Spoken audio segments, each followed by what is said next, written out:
வணக்கம் மக்களே, மீண்டும் ஒரு பதிவு. இந்த பதிவில் நம்ம பார்க்க போகிறது ஒரு 2-3 விஷயம். ஓகே, ஃபஸ்ட்டு ரொம்ப பரபரப்பாக போய்கிட்டு இருந்த சட்டமன்ற தேர்தல். அதில் டிவிகே ஜெயிச்சிருச்சு. 108 இடம். சோலோ கட்சி, 2 வருஷம்தான் கட்சி ஆரம்பிச்சாச்சு.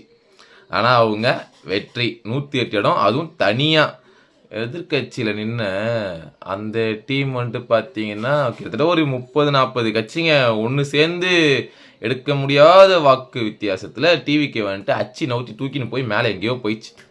ரெண்டாவது மைவித்திரியோட அப்டேட். மைவித்திரி அப்டேட் என்னன்னு பார்த்தீங்கன்னா, கடந்த ஹியரிங் டேட் இப்போ 27ஆம் தேதி அன்றைக்கி வந்திருந்தது இல்லையா, அந்த ஹியரிங் டேட்டில் இன்னைக்கு 5ஆம் தேதி மே மாதம் இந்த டேட்டில் விசாரணை நடக்கும்னு சொல்லியிருந்தாங்க. ஓகே, ஸோ இந்த விசாரணையில் என்ன வரப்போகுது அப்படின்னு சொல்லிட்டு நம்ம அடுத்த வீடியோவில் பார்க்கலாம். ஏன்னா இன்னும் விசாரணை நடக்கலை. ஓகே, எலெக்ஷன் அப்படின்னு சொல்லிட்டு ஒத்தி வச்சுன்னு வந்து இவ்வளோ நாளாக இழுத்துட்டாங்க. ஆனால் இந்த விசாரணை எதுக்கு அப்படின்னா, விசாரணைனா இந்த வாட்டி வரப்போகிற ஹியரிங் எதுக்கு அப்படின்னா, நம்ம கம்பெனி மேலே ஏற்கனவே போட்டு 2 வருஷமாக இழுத்துட்டு போய் சார்ஜ் ஷீட்டே இன்னும் போடலை. தெரியும் இல்லையா, நம்ம எல்லாருக்கும் தெரியும், இன்னும் சார்ஜ் ஷீட் போடல. ஸோ அந்த சார்ஜ் ஷீட் போட்டும் இன்னும் நம்பர் ஆகாமல் ஏன் இது 2 வருஷமாக இழுத்துட்டு போகுன்னு சொல்லிட்டு இன்னும் நீங்கள் இழுத்துனே போயினுக்கிறீங்க, எங்களுக்கு வந்து சீக்கிரம் முடிச்சு விடுங்க அப்படின்னு சொல்லிட்டு கம்பெனி கேள்வி கேட்டதுனால அந்த விஷயத்த இப்போ இந்த வாட்டி ஹியரிங்கில் பேச போகிறாங்க. ஓகேவா? ஸோ இது ரெண்டாவது. மூணாவது, சங்கம் எதுக்கு தாண்டா ஆரம்பிச்சிங்க, எதுக்கு தான் வெட்டியாக சங்கம் வச்சுருக்கீங்க, அப்படின்னு தான் பண்ண போகிறீங்க சங்கத்தை வச்சு அப்படின்னு கேட்டவங்களுக்கு இந்த முறை சிம்பிளாக ஒரு பதில் சொல்லலாம்.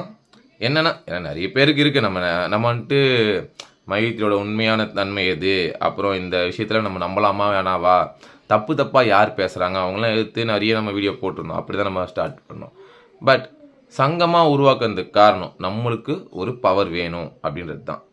இப்போ தனித்தனியாக அங்கங்கே பேசிக்கிட்டு சுற்றிக்கிட்டு இருக்க சின்ன சின்ன யூடியூபராக இருக்கட்டும், இல்லை அதை தாண்டி இருக்கக்கூடிய அரசியல்வாதிகளாக இருக்கட்டும், அரசியல்வாதிகள் விட்டுடலாம், இல்லை சின்ன சின்னதாக வாட்ஸ்அப் குரூப்பு, டெலகிராம் குரூப்பு அப்படின்னு வச்சுருக்க யாரை வேணா இருக்கட்டும், யாரும் ஒன்று சேர்ந்து ஒன்றா போய் இந்த கட்சியில் இருக்க யாரையோ இல்லை ஜட்ஜையோ இல்லை வேறு யாருமே இந்த கேஸ் விஷயமா வந்துட்டு பார்த்து பேச முடியாது. ஏன்னா கேஸ் விஷயமா நம்மளும் இப்போ வரைக்கும் பண்ணல, நம்ம பண்ணதுக்கு வேறு காரணம் இருக்குது. பட் நம்மளுக்கு பண்ணுற ரைட்ஸ் இருக்குது, அவங்களுக்கு இல்லை. ஓகே, ஏன்னா அவங்களாம் தனி ஆளுங்க, நம்ம ஒரு சங்கம். ஓகே, நம்ம எது கேட்டாலும் ஒன்றா நின்று கேட்கணும். இதுதான் இங்கே ஒரே டார்கெட் நம்மளுது. ஸோ அந்த ஒன்றா நிற்கிறதுக்கு ஒரு ஸ்ட்ரென்த்து வேணுன்றதுக்காக நம்ம ஸ்ட்ரென்த்தை புஷ் பண்ணிட்டு இருந்தோம். இப்போ வரைக்கும் நம்ம ஒரு 1000 சில்லற பேர் இருக்கோம். பட் இன்னும் ரெஜிஸ்டர்ட் கொஞ்சம் கம்மியாக இருக்குது. ஸோ அதை நம்ம புஷ் பண்ணிக்கலாம் பொறுமையாக. பட் இந்த மாதிரி நம்ம கேள்விகள் கேட்கறதுக்கு நம்மளுக்கு சங்கம்ன்ற அந்த ஆயுதம் தேவைப்பட்டுச்சு. அது இப்போ நம்மக்கிட்ட இருக்குது. ஓகே, நம்ம இது ரிலேட்டடாக போயிட்டு இது இருக்கும் கொஷின் கேட்கல, இதுக்கப்புறம் கேட்கணும்னு முடிவு பண்ணால் கேட்கலாம். நம்ம ஏன் அரசியலில் வந்துட்டு எந்த கட்சிக்கும் நம்ம ஆதரவு கொடுக்கலன்னா, நம்மளுக்கு எந்த கட்சி சப்போர்ட் பண்ணல.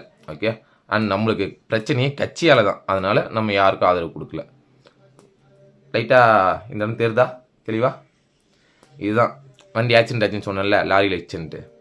அன்றைக்கி ஏற்பட்ட விளைவுகளில் இந்த பல்லு ஒரு 4 பல்லு அடி உள்ளே போயிட்டு, இந்த இடத்துல ஒரு ஃப்ராக்சர், வெளியே ஒரு 9 தையல், உள்ளுக்குள்ளே வாய்க்குள்ளே ஒரு 4 தையல். அன்றைக்கி அடிப்பட்ட அந்த நிமிஷம் வந்துட்டு தண்ணி குடித்தா இந்த இடத்துல தான் ஓட்ட வழியாக சொங்கி ஊற்றுச்சு. நம்ம அதுக்கெல்லாம் பயப்பில்லை, எம்மனுக்கு பை சொல்லிட்டோம். ஏன்னா நம்ம சிவபக்தன்ல, அதனால் நம்மளை அவர் ஐயா எப்படி காப்பாற்றிட்டாரு பண்ணோம். இந்த இடம் கொஞ்சம் வீங்கின மாதிரி ஆகிடுச்சு, கல் மாதிரி தான் இருக்குது. இது வரைக்கும் என்னால் பெருசாக ஃபீல் பண்ண முடியல. இது என்னோடய பர்சனல் அப்டேட்டு. ஸோ நம்ம சங்கம் ஆரம்பித்தது மக்களுக்காக, நம்ம நியாயத்தை கேட்கறதுக்காக. ஓகே, நம்ம ஒன்றா இருந்து கேள்வி கேட்கணும் அப்படின்றதுல குறியாக இருக்கும். ஸோ இப்போ வரைக்குமே நம்ம வந்துட்டு ஆக்ஷன் எடுக்காமல் இருக்கிறதுக்கு காரணம் கம்பெனி கரெக்டாக அவங்க கேள்வி கேட்டுட்ருக்காங்கன்றதுனால தான். நம்ம வந்துட்டு இப்போ குறுக்கில் கேள்வி கேட்டு அவங்க டிஸ்டர்ப் பண்ண வேண்டான்றதுனால நம்ம அமைதியாக இருக்கும்.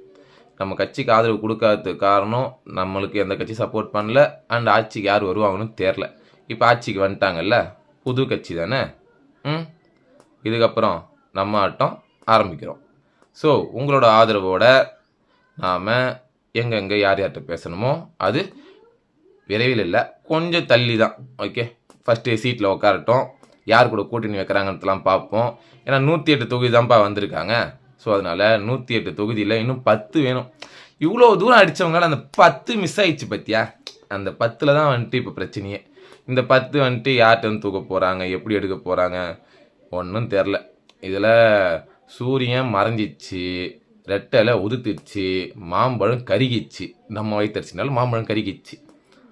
ஸோ கடைசியாக 4வதாக ஒரு கட்சி சோலவாக நிற்கிறேன் அப்படின்னு சொல்லி நின்ன அண்ணன் சீமான் போச்சு, எல்லாம் முடிச்சு விட்டாங்க. முடிச்சது வேறு யாரும் இல்லை, நம்ம சாட்டை தான். நம்ம சாட்டை பண்ண சேட்டையால் தான் வந்துட்டு அண்ணன் கதையை முக்கால்வாசி முடிஞ்சிருக்கு. வாய் வச்சுன்னு சும்மா இருந்திருந்தாலே ஏதோ 2-3 இடத்துல வந்திருக்கலாம். இந்த வாட்டி டெபாசிட் கூட இல்லையா. ஸோ இருந்தாலும் அந்த ரிசல்ட் அனௌன்ஸ்மெண்ட்டுக்கு அப்புறம் டிவிகே ஃபேன்ஸ் பண்ணாங்க பாரு. அப்பா ரோட்டில் கத்தினே வரத்தனவோ, கார் எத்துன்னு கொடி எத்துன்னு சுத்தத்தினவோ, பைக்கு ஃபுல்லாக கொடி வச்சுன்னு அப்படியே ஊர்வலம், பட்டாசு, ரகலை எல்லாம் வேற மாதிரி. சென்னையில் 16 தொகுதியில் 14 டிவிகே தான். சென்னை டிவிகே கோட்டடான்னு இப்போ பெருமையாக சொல்லிக்கலாம். அந்த ரேஞ்சு நல்லாவே பண்ணாங்க. ஓகே, நம்ம இன்னும் ஃபுல்லாக அவங்களுக்கு எல்லா சாப்பிட முடியாது. அவங்க என்ன தப்பு பண்ணால் அதையும் நம்ம சொல்லுவோம், ஓகேவா. ஆனால் ஃபஸ்ட்டு உள்ளே வரட்டும், என்ன பண்ணுறாங்கன்னு பார்ப்போம். நம்மளுக்கு நியாயம் கிடைக்க அவங்க சப்போர்ட் பண்ணுறாங்கன்னா என் ஆதரவு எப்பவுமே இருக்கும். அவ்வளோதான், எங்கள் சங்கத்து ஆதரவு எப்பவுமே இருக்கும். ஏன்னா இப்போ அவர் தான்ப்பா சிஎம்மு.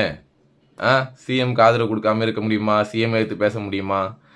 நம்மளுக்கு பிரச்சனை ஆரம்பிக்கும் போது ஆட்சியில் இருந்த எந்த கட்சியும் இப்போ இல்லை. அதே மாதிரி பிரச்சனையே காரணமாக இருந்த அந்த கட்சியும் இப்போ கிடையாது.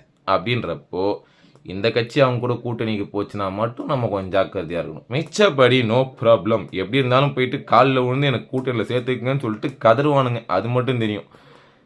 பட் நாம் நம்மளோட நிலைப்பாடில் தெளிவாக இருப்போம். நம்ம என்ன பண்ண போகிறோன்றதுல குறியாக இருப்போம்.